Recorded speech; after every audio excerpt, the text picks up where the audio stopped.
पाठ 17 कहानी लेखन स्टोरी राइटिंग। कहानी लेखन की रूपरेखा। जीवन की किसी एक घटना के रोचक वर्णन को कहानी कहते हैं। कहानी सुनने, पढ़ने और लिखने की एक लंबी परंपरा हमारे देश में रही है, क्योंकि यह सभी के मनोरंजन के लिए होती है। बच्चों को कहानी सुनने का बहुत चाव होता है। हम सभी अपनी दादी और नानी से कहानियाँ सुनकर बड़े हुए हैं। कहानी लिखते समय निम्नलिखित बातों को ध्यान में रखना चाहिए। कहानी का आरंभ आकर्षक होना चाहिए। भाषा सरल, सरस और मुहावरेदार होनी चाहिए। घटनाएं ठीक क्रम से लिखी जानी चाहिए। वाक्य छोटे छोटे तथा क्रमबद्ध होने चाहिए।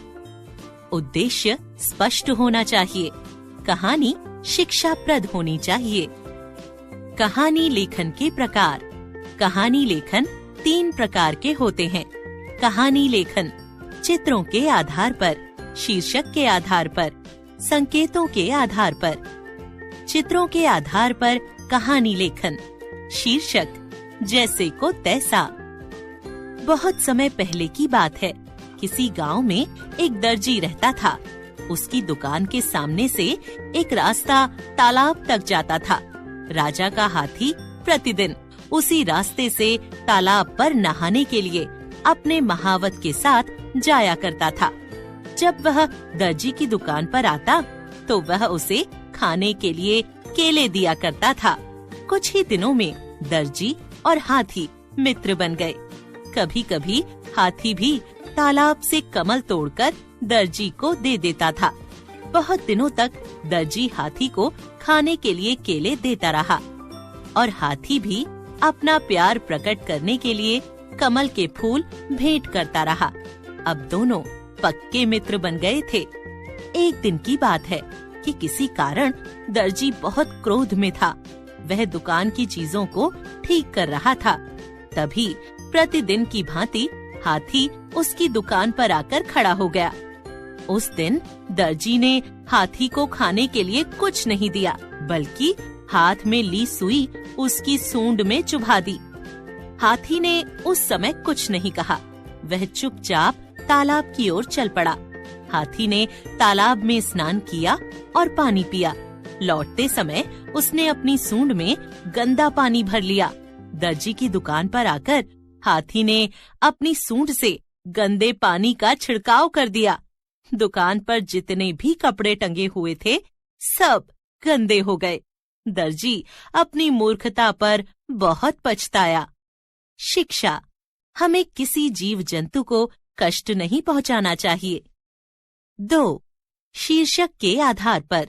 शीर्षक हिरण और उसके सींग। एक समय की बात है। किसी एक जंगल में हिरण रहता था। जंगल के किनारे एक नदी बहती थी। एक दिन हिरण नदी में पानी पी रहा था। उसने पानी में अपने सींग का प्रतिबिंब देखा तो उसे गर्व महसूस हुआ। किंतु जब उसने पानी में अपने पैरों का प्रतिबिंब देखा तो उसे शर्म महसूस हुई। तभी उसने एक शेर की दहाड़ सुनी। वह डर गया तथा जितनी तेजी से भाग सकता था भाग गया। हिरण के पतले पैरों ने उसे भागने में मदद की। उसने महसूस किया कि उसके बदसूरत दिखने वाले पैर ही उसकी असली ताकत है। किंतु दौड़ते दौड़ते उसके खूबसूरत सींग एक झाड़ी में उलझकर फंस गए और उसके दुश्मन बन गए। हिरण वहां से बाहर निकलने की पूरी कोशिश करता रहा, लेकिन वह नाकामयाब रहा। तभी शेर वहां पहुंच गया और उसने हिरण को अपना भोजन बना लिया। शिक्षा। प्रत्येक चमकती चीज सोना नहीं होती। 3. संकेतों के आधार पर। 1. संकेत। एक किसान के 4 बेटे। चारों का आपस में लड़ते रहना, किसान का दुखी रहना, बीमार पड़ना।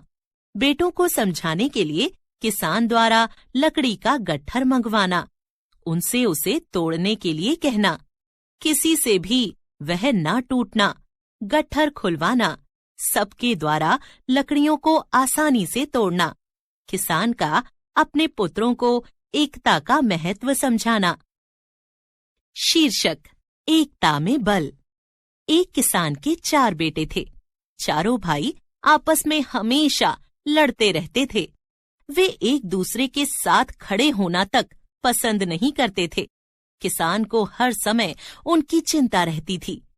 उसके चारों बेटों में एकता का अभाव था। उसने उन्हें सबक सिखाने का निश्चय किया। एक दिन उसने चारों बेटों को बुलाया और लकड़ियों का एक गट्ठर देकर तोड़ने को कहा। प्रत्येक बेटे ने पूरा बल लगा लिया, लेकिन कोई भी उस गट्ठर को नहीं तोड़ पाया। अब किसान ने लकड़ी का गट्ठर खोलने को कहा और चारों को एक एक लकड़ी थमा दी। किसान ने अब उनसे उन लकड़ियों को तोड़ने को कहा। चारों लड़कों ने आसानी से अपने अपने हाथ की लकड़ी तोड़ दी। किसान ने उन्हें समझाते हुए कहा, मेरे बेटों, मैं चाहता हूँ कि तुम इससे सबक सीखो। जब लकड़ियां साथ में थीं, तो उन्हें तुम में से कोई नहीं तोड़ पाया। जब उन्हें अलग अलग कर दिया गया, तो तुम सब ने तोड़ दी। तुम लोग भी इन्हीं लकड़ियों की तरह हो। अगर एकजुट रहोगे, तो तुम्हें कोई हानि नहीं पहुंचा सकेगा। चारों बेटे एकता का महत्व समझ गए। शिक्षा, एकता में ही बल होता है। 2. संकेत। 2 मित्र राहुल तथा मयंक। यात्रा के दौरान जंगल। थक कर पेड़ के नीचे सोना। पेड़ से सेब गिरा। राहुल ने कहा, मुझे सेब खिलाओ। मयंक ने कहा, मुझे सेब खिलाओ। दोनों लेटे रहे। कपिल नामक उनका पड़ोसी आया। मित्रों ने उसे पुकारा।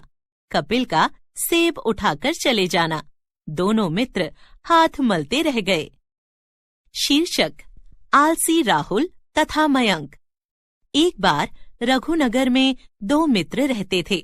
उनके नाम राहुल तथा मयंक थे। वे दोनों बहुत आलसी थे तथा कोई काम धंधा नहीं करते थे। एक दिन वे अपने मामा के घर जाने के लिए निकले। उनके मामा के घर के मार्ग में एक घना जंगल पड़ता था। उन दिनों यातायात का कोई साधन नहीं होता था, अतः वे पैदल ही निकल पड़े। चलते चलते जब उन्हें थकान हो गई, तो वे एक पेड़ के नीचे विश्राम करने लगे। उन्हें भूख भी बहुत लग रही थी। संयोग से उसी समय पेड़ से एक सेब धरती पर गिरा। अब तो दोनों मित्र बहुत प्रसन्न हुए। उन्होंने एक दूसरे को सेब खिलाने को कहा और वहीं लेटे रहे। इतने में उनका एक पड़ोसी कपिल वहां से निकला। वह भी किसी काम से कहीं जा रहा था। राहुल तथा मयंक ने उससे कहा कि वह उन्हें सेब उठाकर खिला दे। कपिल एक चालाक लड़का था। उसने झट से सेब उठाया और वहां से चला गया। अब दोनों मित्र हाथ मलते रह गए। शिक्षा, आलस मनुष्य का सबसे बड़ा शत्रु।